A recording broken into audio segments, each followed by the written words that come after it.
দুনিয়ার বুকে সব চাইতে বড় সন্ত্রাসী রাষ্ট্র হচ্ছে ইসরায়েল এবং তার জনগোষ্ঠী ইহুদিরা।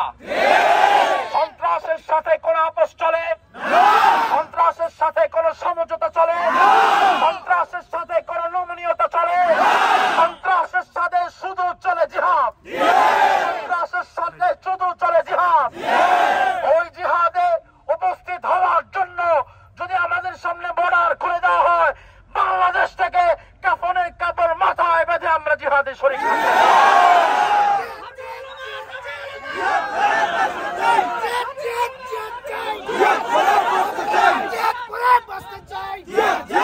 আমি আপনাদেরকে শেষ কথা বলে দিতে চাই, বর্তমান ফিলিস্তিনের পক্ষে যদি আপনারা থাকতে চান, আমি আপনাদের কাছ থেকে শুনতে চাই, আপনারা কি ফিলিস্তিনের পক্ষে থাকতে চান?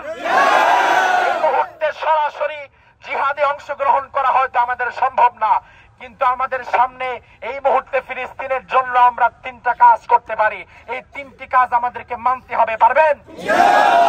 1 নাম্বার কাজ হচ্ছে আমরা ফিলিস্তিনের পক্ষ হয়ে ইসরায়েলের বিরুদ্ধে গোটা পৃথিবীতে ঐক্যবদ্ধভাবে জনমত সৃষ্টি করব। এই যে আমাদের পথসভা, এই যে আমাদের মিছিল, মিটিং, স্লোগান, সবকিছু আল্লাহকে খুশি করার জন্য, ইসরায়েলের বিরুদ্ধে জনমত গঠনের জন্য, ঠিক কিনা?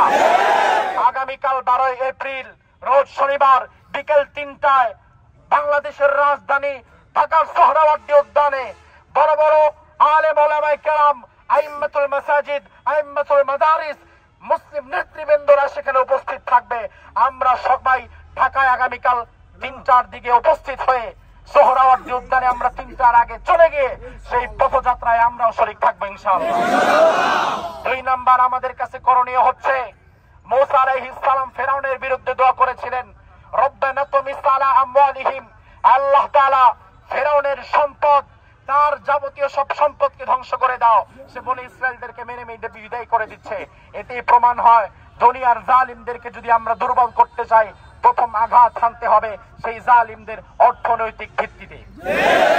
যদি আপনি মনে করেন আপনি ইসরায়েলের বিরুদ্ধে ফিলিস্তিনের পক্ষে অবস্থান নেবেন, তাহলে এই মুহূর্তে আপনার সামনে সবচেয়ে বড় কার্যকারী উপায় হচ্ছে আপনাকে ইহুদি ইসরায়েলের পণ্য বয়কট করতে হবে।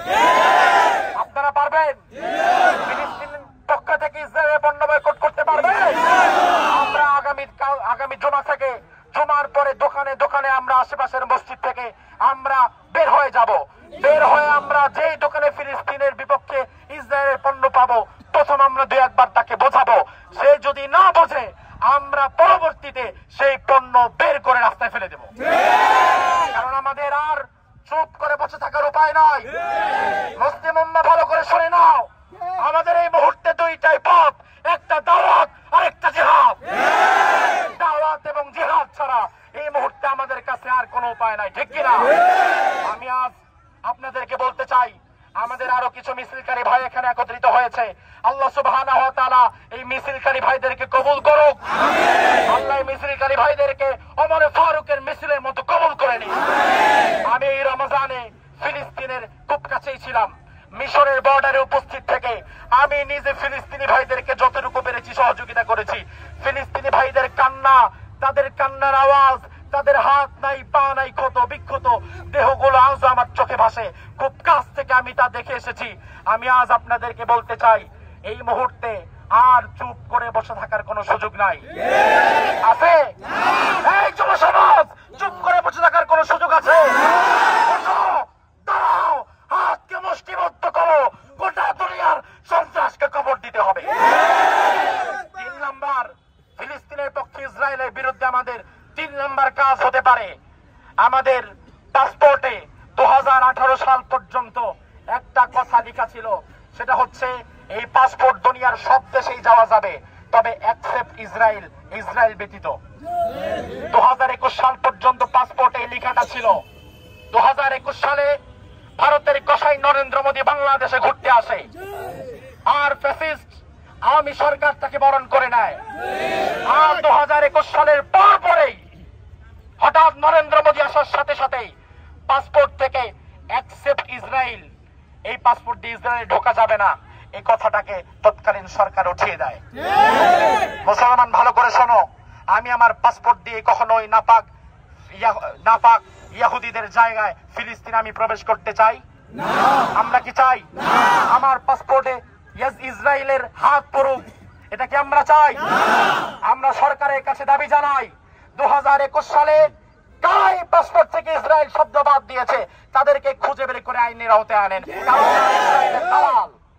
কারণ এরা ইহুদিদের দালাল, এরা ইসরায়েলের দালাল। আমরা অনতি বিলম্বে মুসলমানদের পাসপোর্টে আবারও অ্যাকসেপ্ট ইসরায়েল এই পাসপোর্ট দিয়ে যাওয়া যাবে না, এই কথা আমরা লেখা দেখতে চাই। আপনারা কি চান? ফিলিস্তিনের পক্ষে কি থাকতে পারবেন?